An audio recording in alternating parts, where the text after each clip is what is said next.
আসসালামু আলাইকুম গাইজ, সবাই কেমন আছো? আশা করি সবাই ভালো আছো। তো আমি যাচ্ছি কলকাতা টু মালদা। এই পারপাসে আমি এই ভিডিওটা বানিয়েছি, আর এটা হচ্ছে একটা ইনফরমেটিভ ভিডিও।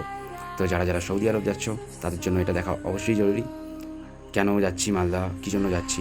রিসেন্টলি যারা যারা সৌদি আরব যাচ্ছ তাদেরকে মালদা যেতে হচ্ছে, কেননা গোল্ডের ভিসা দেওয়া হচ্ছে না কাউকে। যারা একমাত্র গোল্ডের ভিসায় যেতে চাইছো, যারা সোনার কাজের জন্য যাচ্ছ, তো তাদেরকে গোল্ডের ভিসা দেওয়া হচ্ছে না, অন্য কোনো যে কোনো ভিসা দেওয়া হচ্ছে, সেই ভিসা দিয়ে আর কি নিয়ে যাওয়া হচ্ছে সবাইকে সৌদি আরব। তো আমি অন্য একটা ভিসা পেয়েছি, সেই ভিসার জন্য মানে আমাকে এতটা মেহনত করতে হচ্ছে, মালদা যেতে হচ্ছে। তো যারা যারা রিসেন্টলি সৌদি আরব যাবে তাদেরকেও মালদা যেতে হবে। তো তাদের জন্য মেনলি এই ভিডিওটা বানানো। তো তারা আশা করি তারা ভিডিওটা দেখলে অনেক কিছু দেখতে পাবে। আর এটা হচ্ছে জাস্ট আমি কীভাবে গেছি, কীভাবে এসেছি, সেই কারণে এই ভিডিওটা বানানো। আর গিয়ে ওখানে কী করতে হবে বা কেন যেতে হবে, সেই ভিডিওগুলো এখনও এডিটিং চলছে। তো ওগুলো আমি পার্ট টু পার্ট সব ছাড়তে থাকবো। আর এখানে গেছি কীভাবে, আমি গেছি হচ্ছে কামারকুণ্ডু থেকে শিয়ালদা টু মালদা। কাঞ্চনকন্যা এক্সপ্রেস আছে, ওই এক্সপ্রেসটা 9:20 কামারকুণ্ডুতে দাঁড়ায়।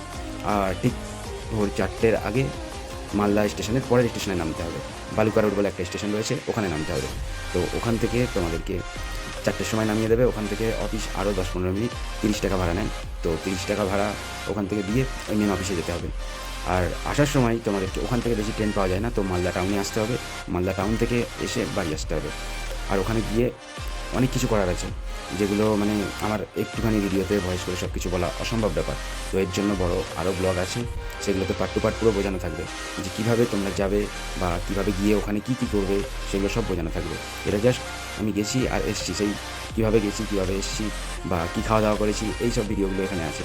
আসার সময় আমি অন্য গাড়িতে এসেছি মালদা টাউন থেকে। গাড়িটার নাম হলো বালুরঘাট এক্সপ্রেস। ওটা মালদা টাউনে এসে দাঁড়ায়। তো মালদা টাউন থেকে ওটা আসছে হাওড়া স্টেশন ভোর 5টায় ঢুকিয়ে দেয় গাড়িটা। তো ভালো গাড়ি, অসুবিধা নেই। আমি ওই গাড়িতে যাতায়াত করেছি।